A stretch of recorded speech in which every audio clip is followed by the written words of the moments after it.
So we've got a bunch of interesting Montreal Canadiens things to talk about, mostly from yesterday's news cycle, and a few other things that I think we should probably go over before the Canadiens play off against the Calgary Flames later today.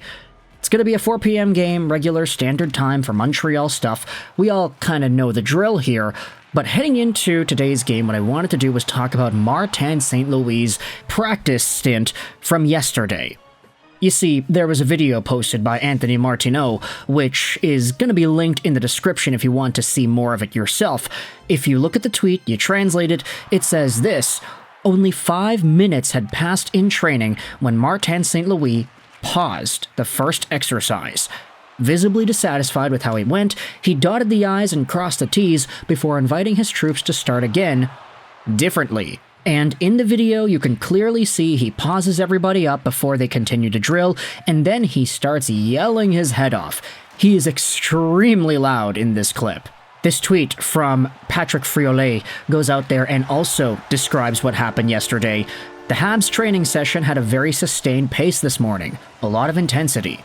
Martin St. Louis quickly stopped an exercise and raised his voice, inviting his players to pay attention to the details in their repetition. The players have responded and are working very hard.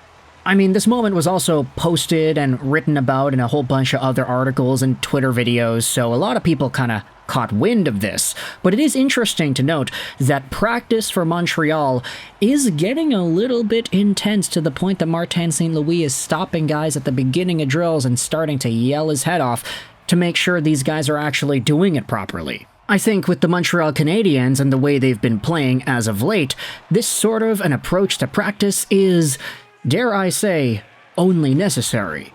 The Habs haven't won since October, and they've had 3 straight games where things just didn't go their way. Some a lot more dire than others, of course. The Seattle Kraken victory, that was a stinky game. But the Montreal Canadiens definitely do need to get something out of their behinds in order for them to start getting back on the high horse and stringing together results. And Martin St. Louis, acknowledging that this team is capable of doing that, is frustrated and hoping that these guys are able to do better in just practice alone. So we'll see whether or not this bleeds into the Canadiens' game plan against the Calgary Flames later tonight. I do, however, think it's a good sign, especially with all the conversations that have been going around talking about how players do really respect and like Martin St. Louis. There was some analyst, I don't know if it was BPM or somewhere else like JIC or La Presse, I'm not too sure. Somebody was going out there and talking about how David Savard was like blocking a whole bunch of shots towards the end of the previous game, and how even though the Canadiens are in a losing position, this is where you start to see, hey, these Canadiens guys love to play for this coach. There are a lot of players that will go out there and give up on plays and not really apply too much defensive pressure if they just don't believe in the vision, they don't believe in the system, they don't believe in the coach, and what it is the coaching staff is trying to get you to do. But the fact that the Canadiens are committing to the bit, they're just not really executing it all too well, that's an entirely different story. So for Montreal fans, I think this is a step in the right direction, I would say. Obviously, like, it's just one small video clip and a few people going out there and talking about it online, but I do think that there's more than meets the eye with this entire Martin St. Louis coaching situation, and I hope, at the very least, we see some of that work ethic and drive bleed into today's game. Now, speaking about Montreal Canadiens guys and drive, I wanted to talk about a quick other few guys on this team that have some very different discussions about them.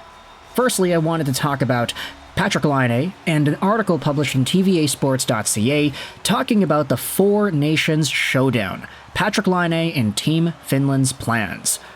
This article is interesting because it doesn't necessarily talk about the Habs, but it does talk about the NHL's Four Nations Showdown, which will be in February. The reason this is interesting is because Laine, of course, is not playing, and according to the Finnish GM Jari Lehtinen, there actually is a pretty interesting discussion to be had about Laine. Laine has not played in the regular season of an NHL game since December of 2023, and as of September 28th, the duration of his absence was expected to be 2 or 3 months. It's such a shame for him, obviously, with the way last season went. It would have been nice to see him play the full season in Montreal. Hopefully he'll bounce back soon. Everyone wants to see him, Finnish GM Jari Lehtinen told the NHL website. The article then says this: the former Dallas Stars player has some decisions to make soon. Even though the tournament won't take place until late February in Montreal and Boston and Laine may not be ready, he has to confirm his roster by early December. Time is running out. I wouldn't say there's pressure, but we know it's coming up fast. In a month, we have to choose the team. It's a bit of pressure, but it's good and fun pressure, Lehtinen admitted. We have good players, but at the same time, when you look at other countries and their possibilities, it's scary. As a team, we think about what we've done in the past, and we have a chance. On paper, we have great players, but the others have a little bit more, and they have big names. Among the Finnish stars expected to be seen at the Four Nations Showdown, you have Barkov, Rantanen, Aho, Hintz. Others you could label like Miro Heiskanen, Artturi Lehkonen, maybe Patrik Laine. It is interesting, though, that the timeline of the Nations tournament is going to be in that sort of way where it's like, hey, you can't submit your names after the end of December. Like, you have to have this ready a month, 2 months in advance. And for a guy like Laine, whose recovery is going to take 2 to 3 months or whatever, it kind of puts a big pressure on Jari Lehtinen and the Finnish team as a whole. Do you force your hand and say, okay, we're booking Laine, we're taking a spot away from another guy who is not injured like Laine is, and we're going to hope that Laine is ready and good to go by the time the tournament rolls around? If that's the case, then okay, fine, everything works out and you have Laine. But let's say Laine takes a few extra weeks to recover. Let's say it's not 2 to 3 months, let's say it's 4.5. Big example, crazy example, but it is one idea that I think you have to at least identify with. Let's say Laine is out for a little bit longer. What happens to the guy that gets screwed over because he got snubbed from the team for Patrik Laine? It doesn't seem like there's going to be the opportunity for teams to make retroactive changes. At least at the moment, we'll see whether or not those rules end up changing sometime down the line. But for now, it is interesting to acknowledge Team Finland's little dilemma here. Do they force their hand at taking Laine, or do they decide to go somewhere else?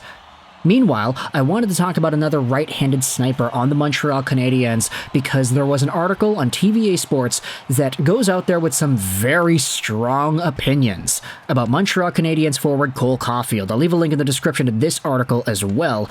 Alan Cret fires back at an analyst who suggested benching Cole Caufield over defense. Take a look at this comment here by Pascal Leclerc on La Poche Bleue. I'll take Cole Caufield as an example. Yes, he scores goals and all that, but he always scores from the same spot, and for the rest of the game, we don't see him. At some point, if it's not working, why don't we put him in the stands? Is he Jesus of Nazareth or something? No need to do it at home when people are paying, but it's just to send a message. And my initial response upon seeing this was, okay, firstly, don't compare Cole Caufield to literally Jesus Christ. Like, what? Where did that come from? Are you serious? Pascal Leclerc goes out there and makes this comment, and you have a whole bunch of people responding.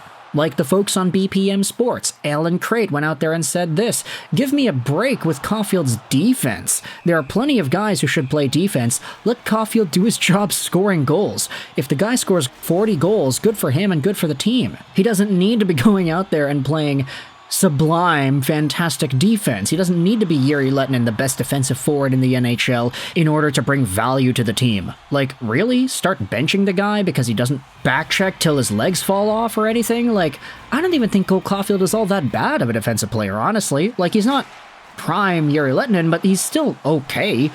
I mean, I don't think he's a liability at all either. And even if he was, if he still gets 40 goals on the year, then you have a guy who gets 40 goals a year. I mean, what even is there to say about Cole Caufield and this idea? This sort of bias-skewed perspective that says that because he isn't everywhere on the ice at all times, that he should get benched because of it. Like, I think you're picking at straws here when you start bringing up problems that don't really exist in that sort of a way. The Habs have been losing games, yes, but it's not because Cole Caufield doesn't play defense. The guy still gets like a goal a game, so it's fine. At the end of the day, though, I want you to let me know your thoughts in the comment section below about these 3 ideas. Let's talk about Martin St. Louis and his demanding practice. Let's talk about Patrik Laine and the Finnish dilemma. Also, let's talk about Cole Caufield and the idea of having him benched at some point in the near future. Thoughts in the comment section below. I hope you enjoyed this video. And bye.